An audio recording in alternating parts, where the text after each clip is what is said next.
Alors, ici, nous avons un pinceau lumineux qui traverse un lentille de verre semi-circulaire.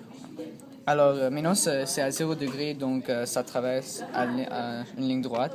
Mais lorsqu'on déplace la lumière à des angles différents, on peut apercevoir qu'il y a une déviation de lumière. Lorsque le pinceau de lumière traverse le centre de courbure ici, il y a une déviation à l'intérieur du lentille, puis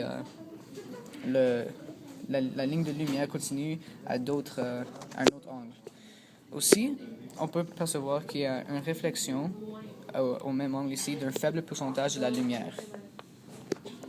Et rendu à un certain angle avec le centre de courbure, l'axe principal, la lumière, cet angle-là est appelé l'angle critique. Puis ce que ça fait, c'est que quand la lumière atteint cet angle-là, il n'y a plus de réfraction. Il y a à la place, toute la lumière est déviée.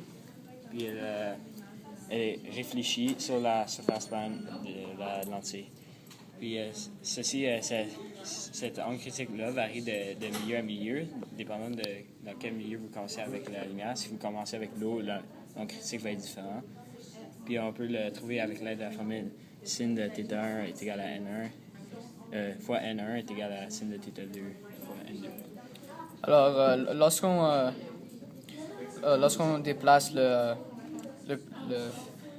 faisceau lumineux jusqu'à temps qu'on trouve l'angle critique, on peut voir que après un certain angle, il va n'y avoir pas de réfraction et il va y avoir une réflexion totale.